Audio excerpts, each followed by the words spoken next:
Bonjour à tous, bienvenue à ce webinaire, l'épisode 10 de cette série, les webinaires, les bonnes pratiques. Aujourd'hui, comme thème, Cisco Capital. Le webinaire est présenté par Paul Brunagel. Durant sa présentation, vous pouvez poser vos questions sur la partie Q&A du webinaire que vous trouvez en bas à droite. Et nous allons les poser à l'oral à Paul à la fin du webinaire ou durant le webinaire si possible. Et je passe la main donc à Paul.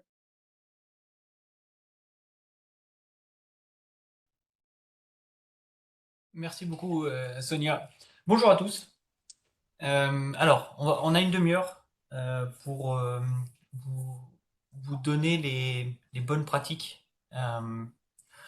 Et qui dit bonne pratique dit aussi, d'une, déjà savoir qui est Capital, comment est-ce que nous on fonctionne, qu'est-ce qu'on peut proposer, parce qu'avoir des bonnes pratiques c'est bien, mais il faut aussi comprendre l'intérêt d'utiliser Cisco Capital et l'utiliser de la bonne façon pour en fait après bien comprendre les avantages qu'il y a pour vous, partenaires, et également pour vos clients.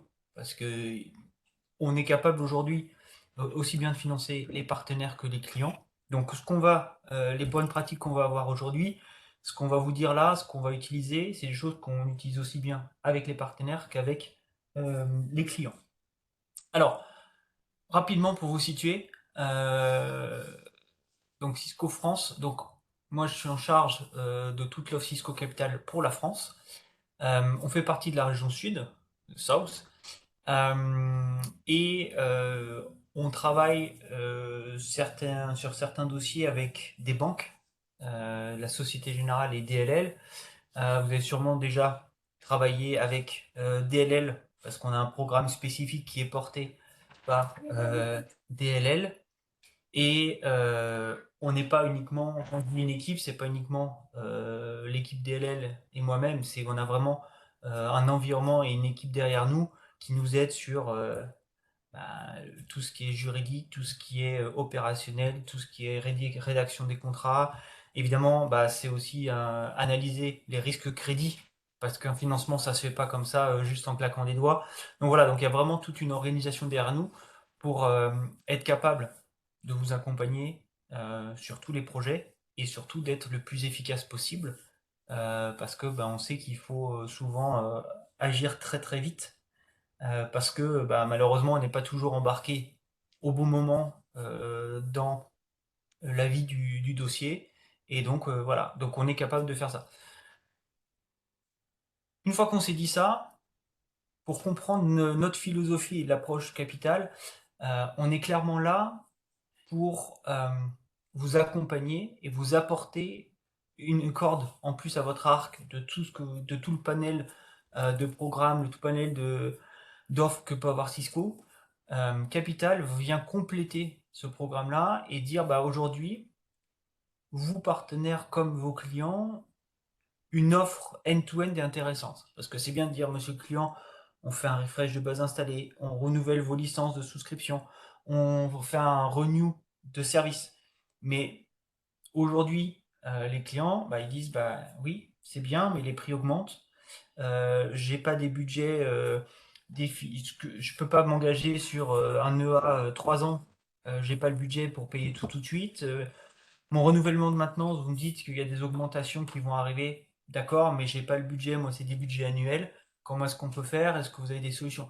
Et donc le fait d'avoir cette capacité, le réflexe de dire, tiens, Cisco Capital, je sais et j'ai compris ce qu'il pouvait nous apporter, c'est le bon moment pour sortir cette carte-là, pour dire, bah écoutez, on va lever le frein du budget qui est annuel, mais un engagement pluriannuel, chose comme ça, et pitcher Cisco Capital, ça peut avoir un intérêt.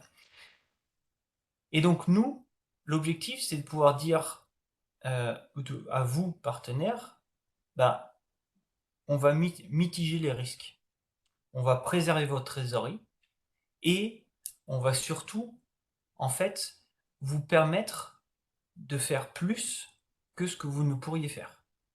Donc, en gérant votre trésorerie, parce que c'est nous, Cisco Capital, qui allons prendre le risque, qui allons payer les factures ou auprès de Cisco ou payer vous-même si on finance le client final. Donc c'est-à-dire que pour vous, il n'y a pas de risque et pas besoin de faire la banque. Parce que qui dit banque dit trésorerie, dit intérêt, voilà. Donc ça c'est le premier point déjà.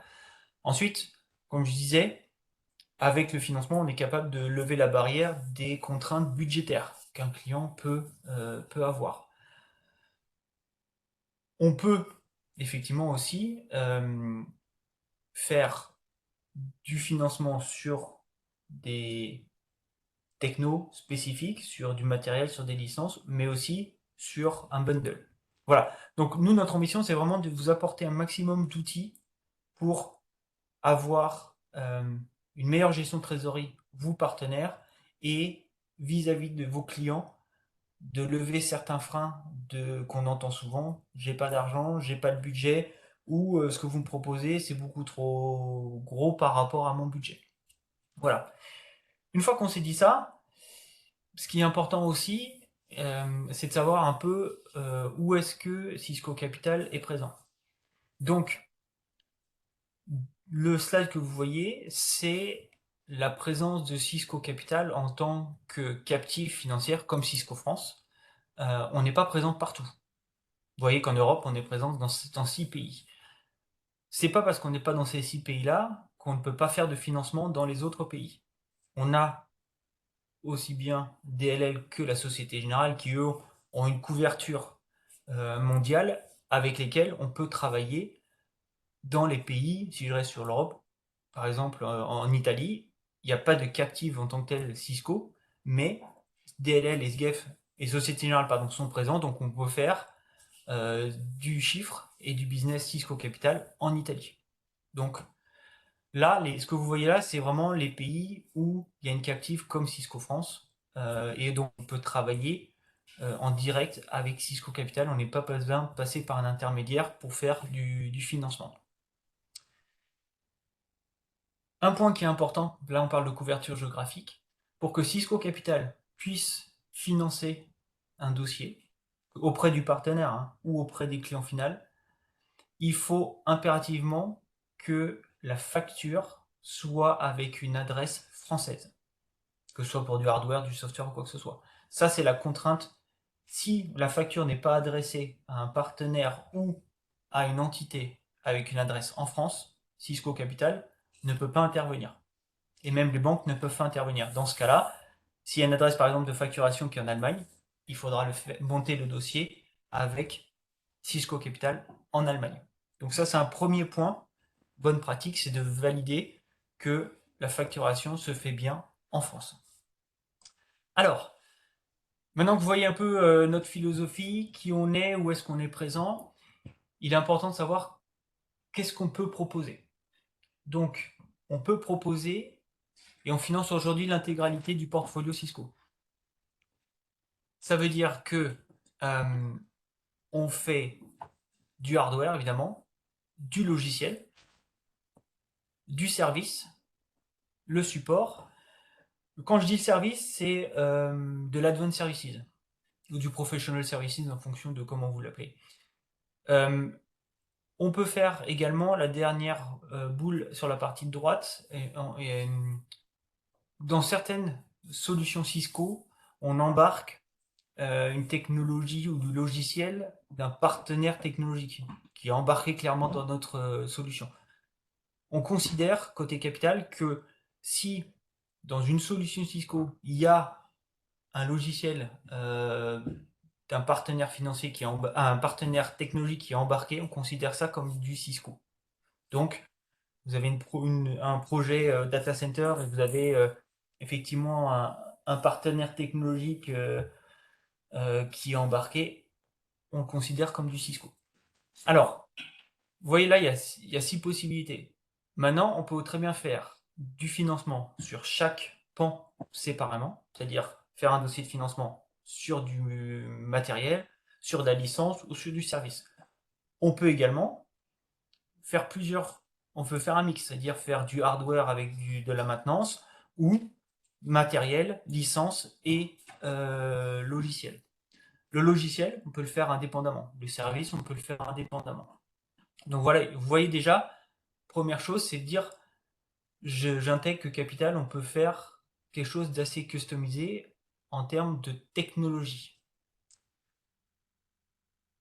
Alors, une fois qu'on a dit ça, on dit déjà, c'est déjà très bien. Je comprends que la bonne pratique, donc de savoir ce que fait Cisco Capital, c'est qu'on peut financer l'intégralité de portfolio Cisco. Maintenant, ce qui est intéressant, c'est qu'une fois, si on descend un niveau en dessous, c'est dire, bah, je peux financer tout ce que vend Cisco, mais parfois, moi, partenaire, j'ai besoin de m'adapter ou j'ai des contraintes parce que mon client final a des contraintes de budget, a des contraintes de déploiement, a des contraintes euh, de devises, euros, dollars ou autres. Comment est-ce que je fais? Eh ben, ce slide-là vous résume et vous permet de voir qu'on est capable de répondre à beaucoup de ces contraintes. Ça veut dire que si vous financez, enfin on vous finance, et que votre client dit bah moi je vais être facturé semestriellement, et ben on est capable, nous, Capital, de faire un contrat avec vous, partenaire, qui va être en miroir de ce que vous demande le client, pour gérer au mieux votre trésorerie. C'est-à-dire que si le client vous demande d'être facturé trimestriellement, Cisco Capital, on va monter un dossier avec vous qui va être trimestriel. Comme ça, vous recevez le paiement de la part du client et vous nous repayez dans la foulée. Comme ça, pour vous, en termes de trésorerie, c'est parfait, c'est ce qu'il y a de mieux.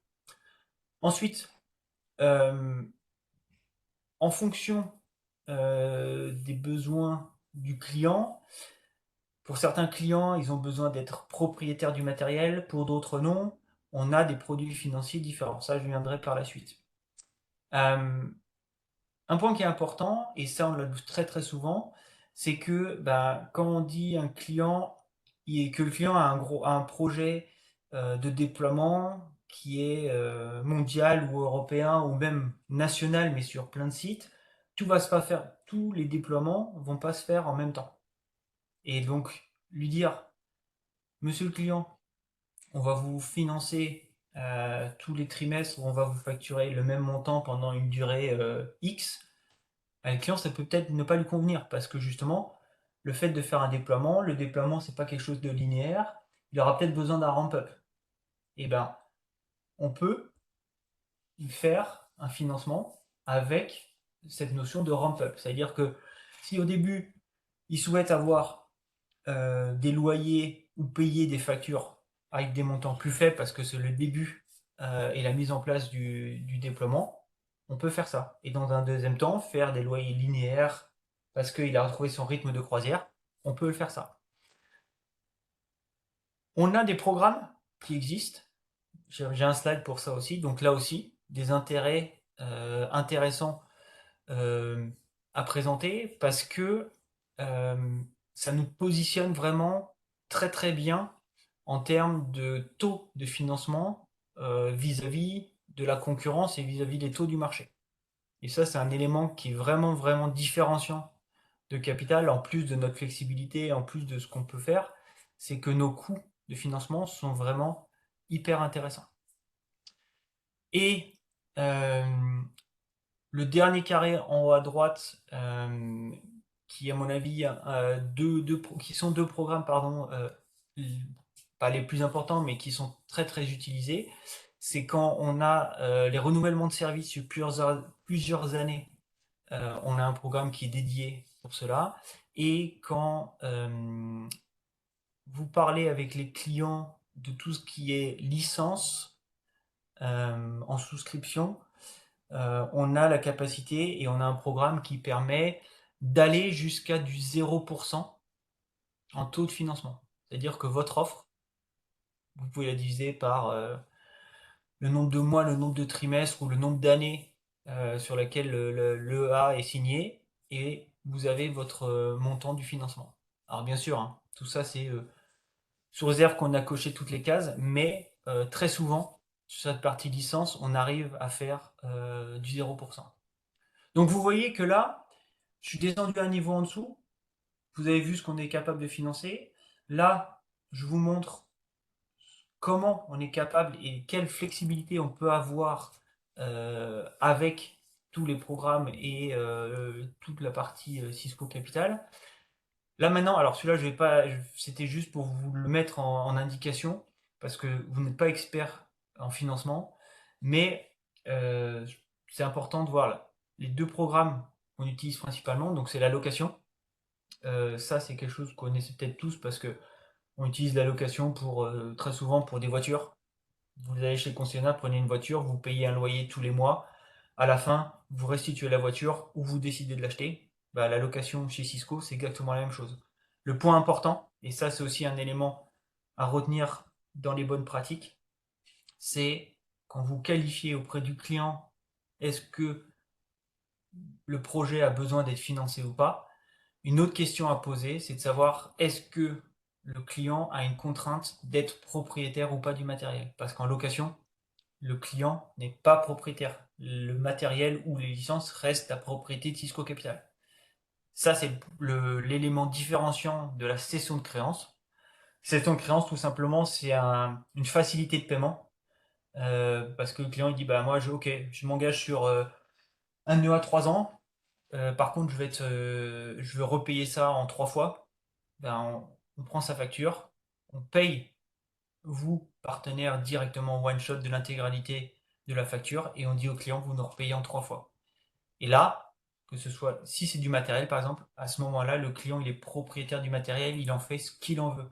C'est-à-dire que si vous avez un client qui achète du matériel en France, qui veut se faire financer, mais que le matériel ne va pas être installé en France, on est obligé d'utiliser la cession de créance. Parce que le client doit être propriétaire de son matériel pour pouvoir l'envoyer dans tous les différents pays. Moi, je vais pouvoir faire le financement parce qu'on va financer une entité française. Enfin, en tout cas, qui est basée en France. Si on fait une location, le client, il n'a pas tous les droits, il ne peut pas faire ce qu'il veut avec le matériel. Le matériel doit rester impérativement en France. Voilà. C'est pour ça que la notion de locataire, propriétaire ou pas du matériel a son importance quand vous discutez avec un client. Et c'est une des deux questions importantes à poser pour pouvoir qualifier de dire est-ce qu'on a besoin d'un financement ou pas.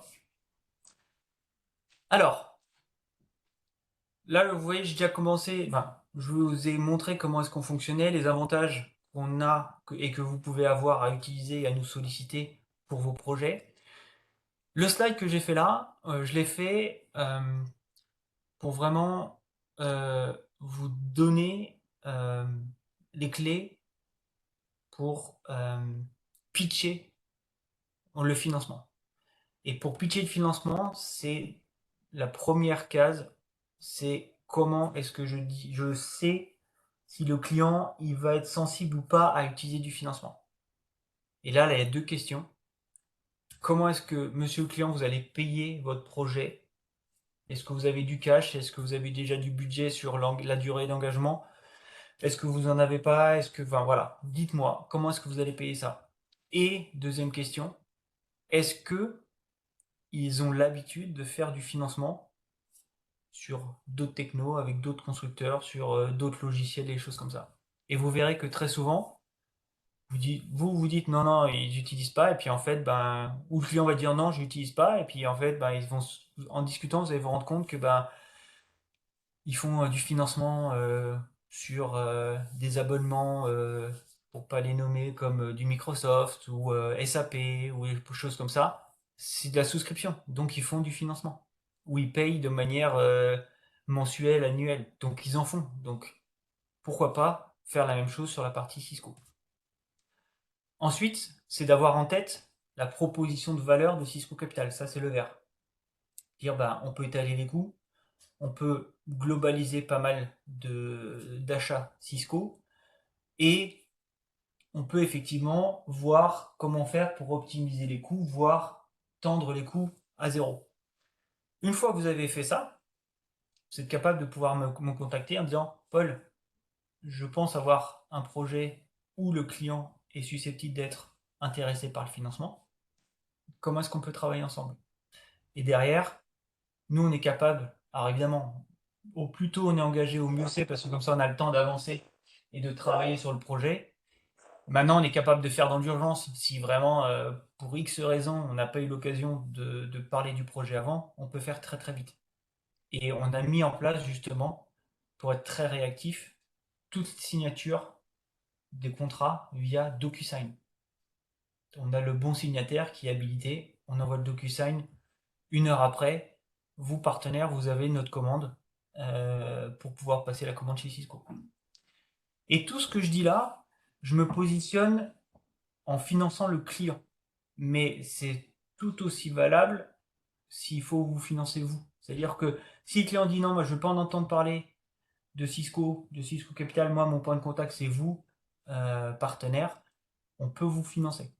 Comme ça, nous on se met entre Cisco et vous, on vous finance, on fait en sorte que vous puissiez dire au client, écoutez, on peut vous facturer mensuellement, trimestriellement, on peut faire du variable, on peut faire ci, ainsi de suite. Et le client ne saura même pas qu'en fait, vous refinancez auprès de Cisco Capital. Et ça, souvent quand il y a du service managé, quand effectivement bah, le client dit moi j'ai un interlocuteur, je veux rien d'autre, je veux avoir des factures que de ce partenaire-là. Dans ce cas-là, nous, on se met effectivement entre Cisco et vous, partenaire. Mais tout ce qu'on a dit avant, les produits financiers, la flexibilité, les programmes, s'appliquent aussi bien si on doit financer le client que vous, partenaire. Alors, ce que je vois qu'il est déjà 25, je vais accélérer. Sur le slide là, et de toute façon les slides vous seront envoyés, vous avez tous les programmes qui existent chez Cisco Capital pour optimiser les coûts du financement. On a évoqué le jaune, la partie service, où on a des programmes sur la partie engagement pluriannuel sur le service. On a évoqué le numéro 2, le bleu foncé, sur la partie licence, avec les programmes Enterprise Agreement Pay qui nous permettent d'aller jusqu'à du 0%. On peut, et ça aujourd'hui c'est très très demandé, il y en a de plus en plus de demandes, du financement sur toute la partie sustainability et refresh de base installée, rentrer dans ce modèle-là. On a un programme aujourd'hui qui s'appelle GreenPay. Il y a une incentive qui est intéressante par rapport à ça, qui permet également de faire du 0% sur la partie refresh. La contrainte, restitution du matériel au bout de la fin du contrat.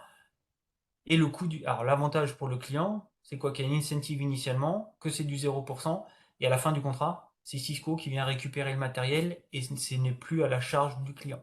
Voilà. Ces slides-là, dans les liens qui vous sont partagés par Sonia sur Sales Connect, vous avez le détail. Bien sûr, vous pouvez venir me voir et on peut échanger pour qu'on aille dans le détail de ces différents programmes. Alors, point qui est important, parce que j'avance. Bon, il y avait déjà mis pour le slide sur I et P voix, mais je pense que ce slide-là est beaucoup plus important. C'est dans les bonnes pratiques.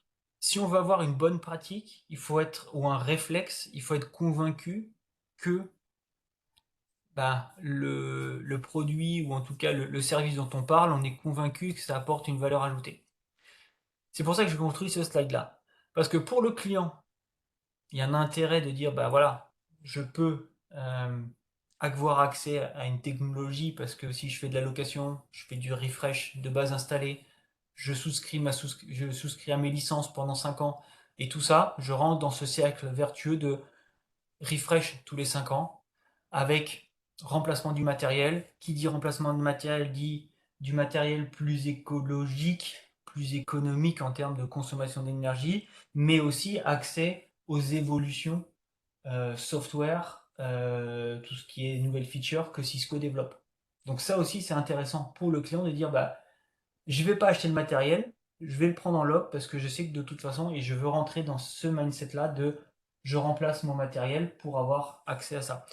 On a effectivement un intérêt pour le client de dire bah, gestion de trésorerie, et ça aujourd'hui c'est le nerf de la guerre pour tout le monde. Engagement jusqu'à 5 ans. Les EA que vous pouvez signer, c'est effectivement jusqu'à 5 ans. Le matériel, très souvent, il est amorti sur 5-6 ans chez les clients. Donc, pourquoi pas l'inciter à rentrer dans ce modèle de location sur la durée qu'il le souhaite. Et pour vous, partenaires, il y a vraiment un intérêt à positionner le financement parce que d'une, en termes de gestion, et ça vos financiers vont vraiment bien aimer, c'est que le risque, il est plus chez vous, mais il est chez Cisco Capital. Et ça, c'est non négligeable pour vous, parce que vous avez déjà beaucoup de risques par ailleurs. Donc pourquoi est-ce que un dossier de plus chez vous, autant le transférer le risque chez Cisco Capital, c'est notre job de prendre le risque et de vous accompagner là-dessus. On peut donc regrouper, comme on peut financer des bundles produits, hardware, licences, services, vous, ça vous permet de faire des offres plus complètes et, j'ai envie de dire, essayer de faire grossir le dossier total du fait d'avoir cette solution de financement et de pouvoir étaler les paiements ou les factures comme le client le souhaite. Voilà, donc ça c'est un slide qui est important pour dire ok, la bonne pratique, je suis convaincu que Cisco Capital c'est un élément que je dois avoir en tête, que je dois pitcher, et donc j'ai intégré les avantages pour le client évidemment et euh, pour le partenaire. Alors là, j'ai mis un dernier slide et après Sonia, je te laisse conclure. Ce slide-là est beaucoup plus pragmatique avec vraiment les avantages partenaires et clients. Et j'ai pas mis j'ai arrêté là, c'est vraiment on est sur des points beaucoup plus précis. Donc si ça, vous l'intégrez dans votre réflexe de dire je pose mes deux questions au client, comment est-ce qu'il veut financer son projet et est-ce qu'il fait déjà du financement, je peux lui vendre l'intérêt d'avoir du financement pour gérer sa trésorerie, pour gérer un ramp-up, pour faire un projet qui est plus conséquent du fait de pouvoir étaler et gérer sa trésorerie. Derrière, il ne vous reste plus qu'à me solliciter, qu'on puisse qualifier et voir quel programme on peut utiliser pour réduire au maximum le coût du financement et tendre vers zéro, tant bien que mal. Et ensuite, allons closer des deals de plus en plus gros et de plus en plus nombreux. Voilà. Sonia, alors je vous ai mis voilà les slides pardon Ouais. de synthèse, les slides, le slide avec les ressources qui vous ont déjà été partagées. Et Sonia, je te laisse la main. Merci Paul, il faut juste que tu passes les stats parce que j'ai pas la main là-dessus. Donc, je vous laisse ici le site sur lequel vous pouvez retrouver les webinars, les bonnes pratiques avec le QR code que vous pouvez maintenant saisir et aller directement sur le site. Vous retrouvez aussi le recording et les présentations des bonnes pratiques sur CES Connect.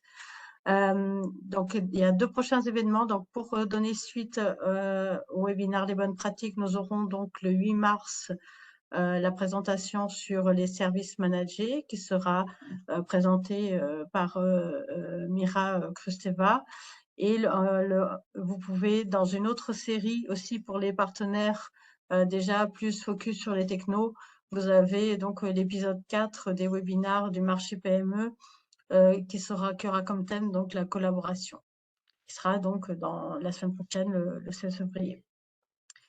Et nous n'avons pas de questions, donc je vais donc conclure et je remercie Paul pour cette présentation et je vous souhaite à tous. Excuse-moi, j'ai oublié ce slide. Ce slide, en fait, c'est pour que si vous utilisez WebEx Teams, vous avez une room sur laquelle vous pouvez donc suivre les événements de France. Et je vous souhaite à tous une bonne journée. Je remercie Paul pour cette présentation qui a été super utile.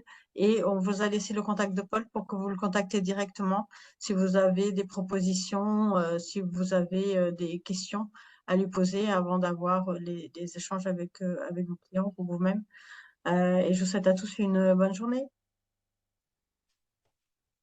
Merci, bonne Merci, journée. bonne journée, au revoir. Merci, au revoir.